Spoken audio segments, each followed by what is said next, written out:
la maison et ceux du Rwanda chez eux. 13 ans après la signature des accords, une rencontre trilatérale se tient à Genève. Une feuille de route a été signée par la République démocratique du Congo et le Rwanda en présence du HCR pour amorcer le mouvement. Les détails sont à suivre dans cette édition d'information.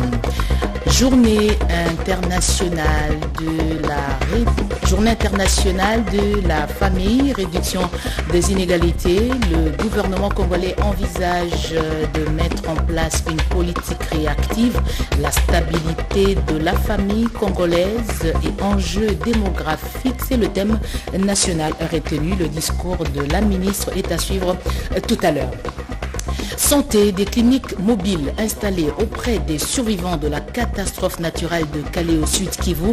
Une équipe de médecins emmenée par LG Hospital fait des interventions en appui aux structures médicales essoufflées sur place. Les cas les plus complexes sont référés à Kinshasa, la capitale, pour une meilleure prise en charge. C'est tout pour les titres. Madame, Monsieur, bonsoir et bienvenue à toutes et à tous. Merci de votre fidélité à la télévision nationale, la chaîne qui vous donne des informations de première main. Justement, vous avez suivi en direct sur nos antennes le briefing qui a fait le point sur la crise de maïs. Le ministre de la Communication était accompagné de Vital Kamerhe, vice-premier ministre de l'économie nationale. Pour commencer, un dimanche dans les champs, Denis Sassou Nguesso et son hôte Félix-Antoine Tshisekedi Tshilombo ont admiré la production animalière loin de Brazzaville. Les deux chefs d'État ont visité des usines de transformation. L'une fabrique du lait caillé, du beurre et du fromage en grande quantité. Récit de Pierre Kibambeso Moïsa. Journée de la visite de travail de 48 heures du président de la République à Oyo, en République du Congo. C'est dimanche 14 mai, il est 11h15 à la Villa Émeraude, sur le site présidentiel d'Engolo-Douala. Le président Denis Sassou Nguesso vient à la rencontre de son homologue Félix-Antoine Tshisekedi Tshilombo. Après des échanges, les deux chefs d'État s'installent dans le cortège et c'est le début de la visite des unités de production de la ville d'Oyo. Tout commence par la visite de l'usine de fabrication de lait. Les deux chefs d'État sont accueillis au laboratoire par le responsable de l'entreprise qui leur explique les différentes étapes de production. Du traitement à la mise en bouteille du lait, le lait d'Alima, produit local de bonne qualité, consommé sur l'étendue de la République du Congo. L'usine a une capacité de 600 litres de lait par jour. Elle produit aussi du beurre et du fromage. Deuxième unité de production visitée, c'est l'Orange Kila. Il dispose d'une ferme qui gère diverses espèces, des chameaux, de bœufs, des taureaux. L'on dénombre sur place plus de 2500 têtes de bétail. Après l'Orange Kila de 1991 hectares, les deux chefs d'État ont visité la ferme des autruches géantes. Ils se sont aussi rendus au laboratoire de bœufs. Cette unité de production a une capacité d'abattage de 100 têtes par jour. L'agriculture, une priorité des priorités. Le président Denis Sassou Nguesso et son hôte, le président Félix-Antoine Tshisekedi Tshilombo, ont clôturé leur ronde par la visite des vastes champs de maïs, de sorgho et de mil. C'est par cette ronde des grandes réalisations agro-pastorales que le président de la République a mis fin à sa visite de travail à Oyo. Une visite qui a également été marquée par des entretiens de deux chefs d'État à huis clos, à l'issue desquels rien n'a filtré. Des sources proches de la présidence de la République du Congo, des questions liées à la redynamisation de la coopération entre la RDC et la République du Congo, ainsi que la situation sécuritaire dans l'Est de la République démocratique du Congo, n'ont pas manqué de figurer au menu des entrevues de deux chefs d'État. Je l'ai dit à l'entame, nos compatriotes réfugiés au Rwanda exprimant le désir de retourner au pays peuvent le faire, autant pour les Rwandais prêts à regagner leur pays de manière volontaire. Une feuille de route vient d'être signée à Genève par les deux gouvernements sous l'arbitrage du HCR. Doris Mozotambwe pour des précisions. C'est sur proposition de la République démocratique du Congo que se tient à Genève, en Suisse, cette réunion tripartite RDC Rwanda HCR pour le rapatriement volontaire des réfugiés de la République démocratique du Congo au Rwanda et ceux du Rwanda en République démocratique du Congo. Je voudrais rappeler qu'en 2010, il y a eu successivement 2 accords importants signés dans un cadre tripartite, RDC, Rwanda, au commissariat des Nations Unies pour les réfugiés, des accords qui prévoyaient tout un processus de règlement de cette épineuse question de réfugiés. Malheureusement, ça fait maintenant pratiquement 13 ans, ces accords ont été gelés, ils n'ont pas été mis en application, tout simplement parce que il n'y a pas eu une bonne prise en charge. Parce que aussi l'une des parties, pour ne pas la citer, c'est le Rwanda n'y attachait pas de l'importance. Les Congolais doivent savoir que le président de la République est vraiment engagé à la résolution définitive de la question des réfugiés dans notre pays.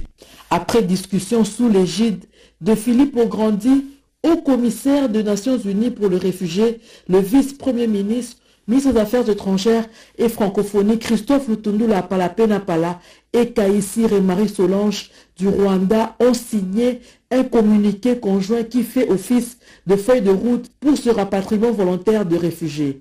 Les 2 gouvernements s'accordent sur l'application intégrale des dispositions des accords de 2010, entre autres, créer les conditions favorables au retour par un dialogue constructif et relever les défis liés à la sécurité des personnes rapatriées. Les 2 parties ont convenu de se rencontrer dans un mois à Nairobi pour des modalités pratiques de facilitation du rapatriement volontaire de réfugiés dans leurs pays respectifs. Au pays, signalement d'une présence suspecte dans le Bazoélé, des hommes avec armes et bagages ont fait leur entrée dans le territoire de Ango à partir de la frontière avec la Zambie. L'alerte est donnée par la députée nationale Grace Neema. Le sujet a été commenté au cours d'un échange avec les ressortissants de ce territoire vivant à Kinshasa. On fait le point avec Jacques Abouaba, Moukoumina Sedouga. Il faut absolument barrer la route aux ennemis de la République et faire échec à toute forme de manipulation de la jeunesse. La jeunesse congolaise dans son ensemble et celle du territoire de Ango, dans la province de Bazoélé en particulier, doit ouvrir l'œil et les bons face aux préjugés de l'extérieur en matière de sécurité.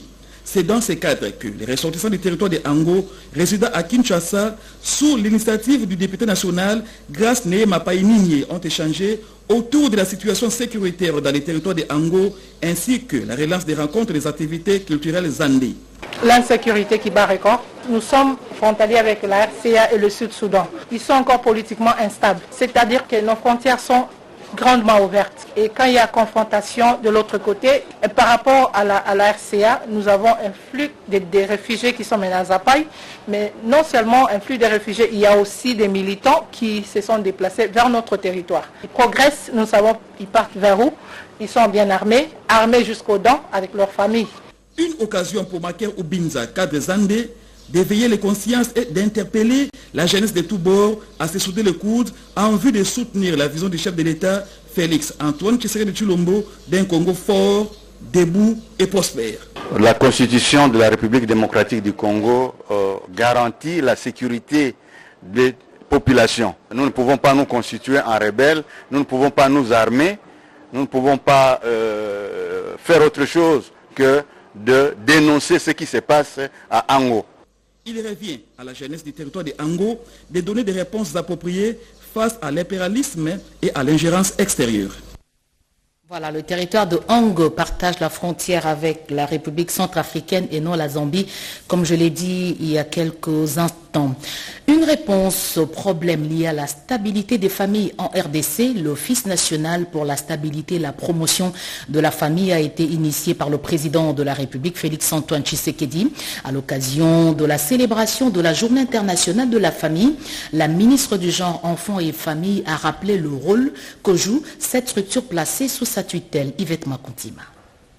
1993, la Journée internationale de la famille est un moment d'approfondissement des questions sur la famille liées beaucoup plus aux défis socio-économiques et démographiques. Moment également d'examiner et mettre en place une politique active en faveur de la famille, a souligné la ministre du Genre, Enfants et Famille, Mireille Massangoubi Bimouloko. La commémoration de la Journée internationale de la famille nous amène à réfléchir sur les enjeux de l'ère et la possibilité de mettre en place une politique nationale réactive en faveur de la famille afin de réduire les inégalités et la pauvreté. Pour cette année 2023, le thème international retenu est tendance démographique et famille.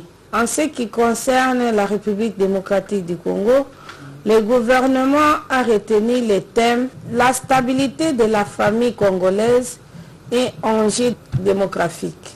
Cependant, tout changement démographique impacte la vie et le bien-être de la famille. Et la République démocratique du Congo n'échappe pas à cette réalité. À ces propos, le président de la République démocratique du Congo, chef de l'État, son Excellence Félix Antoine Tshisekedi Tshilombo, dans sa vision de la protection et de la stabilité de la famille, matérialisée par le gouvernement, a mis en place une structure spécialisée sous tutelle du ministère du Genre, Famille et Enfants, dénommée Office national pour la promotion et la stabilité de la famille. Outre cette structure, plusieurs réformes ont été apportées dans le cadre normatif en vue de la protection et de la stabilité de la famille congolaise dans les codes de la famille. Je ne saurais terminer mon message sans exprimer ma solidarité envers les nombreuses familles, tant à l'Est que dans d'autres parties de notre pays qui souffrent des affres de la guerre injuste, des conflits armés, ainsi que de toutes les catastrophes naturelles qui les déstabilisent. Se joignant à la vision d'une paix durable dans l'Est du pays, portée par le chef de l'État, Félix Antoine Tshisekedi Tshilombo, la patronne du genre, a apporté dans son adresse son regard affectif aux familles des déplacés de l'Est et de la République démocratique du Congo. Assistance humanitaire aux sinistrés de Calais au sud Kivu. Des médecins offrent de soins aux malades encore présents sur le lieu du drame. C'est une action de AG Foundation pour venir en aide aux survivants. Des hôpitaux mobiles ont été installés sur le lieu du sinistre. Yvette Makontima encore une fois. Calais endeuillé, les inondations dues aux fortes précipitations ont fait plus de 500 morts, plusieurs blessés et des centaines de sans-abri. Sur place, les humanitaires sont débordés. Des maisons emportées, d'autres englouties dans les villages de Nyamukubi, Chabondo, Bouchouchou et Kabushungu. Le décor est apocalyptique. Face à cette situation, un élan de solidarité s'est développé spontanément avec quelques partenaires du gouvernement dans le domaine sanitaire et humanitaire. Des cliniques mobiles installées pour la prise en charge gratuite à travers des soins de qualité des survivants de ces drames. Aussi, des plateaux techniques modernes pour les interventions chirurgicales en appui aux formations médicales de la place. HG Foundation et HG Hospitals, avec son promoteur Harish Jaktani, sont présents sur les lieux du sinistre à la rescousse des rescapés. Harish Jaktani a promis l'arrivée prochaine d'une deuxième équipe composée de médecins et infirmiers. Nous sommes venus avec une équipe, les non-docteurs médecins. Ils sont en nombre de, en attendant, deux personnes. Les trois vont venir demain avec une équipe d'infirmiers, les 10 personnes qui on va monter une clinique mobile qui on va installer avec les 20 lits et plus nous avons tous les matériaux qui on peut vous donner les soins appropriés. Docteur, on peut amener à Kinshasa, c'est celui-là. On amène ça à Kinshasa. À Kinshasa, c'est possible. Et pour des cas complexes, ils seront transférés à Kinshasa pour des soins appropriés. Les conflits fonciers font des victimes en Ituri. Pour réduire les tensions, il a été décidé de numériser les données et renforcer les capacités du personnel du cadastre. Junior Selemani.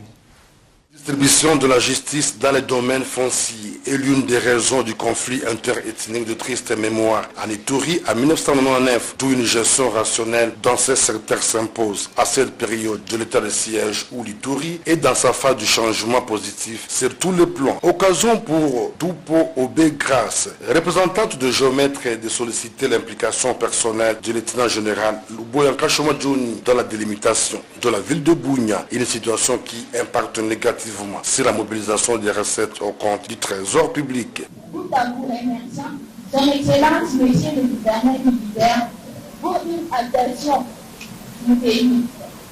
Nous, géomètres et tous les techniciens en général, et nos collègues de la division serre et type immobilier, nous présentons nos requêtes en fait de nous remettre dans nos droits les plus légitimes dans l'esprit et d'arrêter nous dans le contenu de nos. Pour sa part, le chef de division du cadastre, l'ingénieur topographe Raphaël Lokodjo, envisage durant son mandat la numérisation de sa circonscription foncière et la remise à niveau du personnel.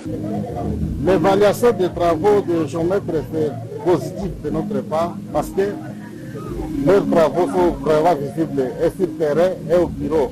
Et nous sommes en train de chercher à améliorer la qualité des prestations à ce sens parce que la politique gouvernementale, c'est maintenant la numérisation. Nous cherchons à numériser le cadastre. Parlant au nom du gouverneur militaire, le maire de la ville de Bunia, le commissaire supérieur principal, Mbouiko Jean Bosco, a appelé ses techniciens au professionnalisme. Au nom de son Excellence, Monsieur le gouverneur de la province de l'Ituri, nous faisons appel à votre conscience professionnelle et demandons de mettre votre expertise au profit de l'État et non à votre profit personnel. Rappelons que cette journée a été reconnue le 13 mai 1963 par l'État congolais à travers une ordonnance présidentielle. À la recherche des solutions 2.0 pour moderniser le secteur de l'enseignement primaire, secondaire et technique, Tony Mwaba, en tournée en Europe, a eu des échanges avec l'équipe Google de Bruxelles au centre de la numérisation du système éducatif congolais. Reportage de Anim Balaka. Il veut rendre opérationnelle la numérisation du système éducatif congolais. Le professeur Tony Mwaba, en mission en Belgique, a rencontré le groupe Kinakitu Online et Google pour quelques séances de travail. À cette occasion, il a assisté à la présentation d'une partie du matériel informatique et à des démonstrations des logiciels qui seront intégrés. Des machines pimpant neuves qu'il compte mettre à la disposition des élèves pour qu'ils soient à la page par rapport à l'évolution numérique et à la digitalisation. Cette digitalisation vise principalement à moderniser les systèmes éducatifs en République démocratique du Congo, assurer l'accès à une éducation de qualité pour les Bleus-Blancs et aussi mettre en place un meilleur contrôle du secteur éducatif sur l'ensemble de la République. Le patron de l'enseignement congolais, Tony Mwaba, a posé toutes les questions possibles pour comprendre la faisabilité de ce projet qui permettra aussi à chaque élève congolais à manipuler l'ordinateur et d'être capable d'utiliser les logiciels informatiques. La numérisation et l'intégration des technologies numériques dans la vie quotidienne. La technologie permettra au monde éducatif d'évoluer plus loin et plus vite que jamais si nous le permettrons, a-t-il renchéri. Car dans ce 21e siècle, la technologie ne connaît pas de limites et prend le dessus sur tous les créneaux et recoins. Les smartphones, les ordinateurs portables et les tablettes ne sont plus des mots inconnus pour les élèves. Le système éducatif évolue donc dans un souci de bien-être. Modernisation et amélioration des conditions de travail. La Société congolaise des postes et des télécommunications vient d'ouvrir un nouveau point. Il s'agit du nouveau bâtiment du complexe commercial de la Poste situé en plein cœur de Kinshasa, précisément dans la commune de Kalamu. Détail avec Jean-Pierre Ndolodemason. Plus de 60 ans après l'indépendance, la Société congolaise des postes et télécommunications se dote d'un bureau de poste, une première dans l'histoire de la poste en République démocratique du Congo. Le directeur général de la SCPT, Didier Moussete, n'a pas manqué d'exprimer sa satisfaction pour cette énième prouesse qui entre dans le cadre du développement de la RDC prôné par le chef de l'État, Félix Antoine Tshisekedi Tshilombo. Nous sommes en train d'écrire l'histoire avec un grand H. Je suis fier de porter ce jour la mémoire de nos illustres prédécesseurs qui ont construit le premier bureau des postes en République du Congo à Banana, et c'était donc officiellement ouvert le 20 janvier 1885. Même satisfaction pour le ministre des PTNTIC, Augustin Kibasa Maliba, qui a toujours accompagné la SCPT dans la réalisation de ces différents projets. Ce complexe commercial ne vaudra rien sans la réelle présence et l'exploitation des affaires que je souhaite florissantes. Je lance donc un vibrant appel aux entrepreneurs pour y louer des espaces et à la population quinoise pour venir y consommer des biens et services qui y seront disponibles. Le complexe commercial de la Poste comprend des magasins, des entrepôts, des bureaux et des parkings, un endroit éclairé qui fait la fierté de la ville de Kinshasa. De l'innovation dans les pratiques, les entrepreneurs évoluant à Kinshasa sont invités à digitaliser leurs entreprises. Certains parmi eux ont été formés sur la digitalisation et le marketing. Enfin, le point dans ce reportage signé Keren Kakolongo. Formation plateforme marketing digital, tel est l'intitulé de la formation initiée par le service de développement des entreprises. Cette formation devrait permettre à ses participants de s'approprier de la plateforme de marché de la Société de développement des entreprises, comme l'a souligné si bien l'un des formateurs. Nous avons eu l'occasion de mettre sur pied une plateforme digitale de marché sur Internet. Cette plateforme sur Internet permet à toutes les entreprises de RDC, ça fait beaucoup, des milliers, potentiellement des dizaines de milliers, micro, petites et moyennes entreprises, de rencontrer l'offre de services qui leur permettent de se développer. Il y a donc en RDC des milliers d'entreprises qui ont besoin de grandir, prêts à être nées. Et nous avons aussi d'autres entreprises qui sont des prestataires de services qui aident l'ensemble des entreprises à naître, à grandir, à croître. Eh bien, cette plateforme de marché, elle sert à permettre la rencontre entre toutes les entreprises du Congo et les entreprises qui ont pour mission d'être des prestataires de services, de les renforcer. C'est une plateforme de marché. Aujourd'hui, nous donnons effectivement une formation permettant à ces prestataires de services en développement d'entreprise de maîtriser la plateforme digitale qui s'appelle congosupportpme.com. De la qualité, de l'appropriation, entre autres, dépendront le succès de la plateforme et l'émergence effective d'un marché des services et développement des entreprises pérennes en RDC.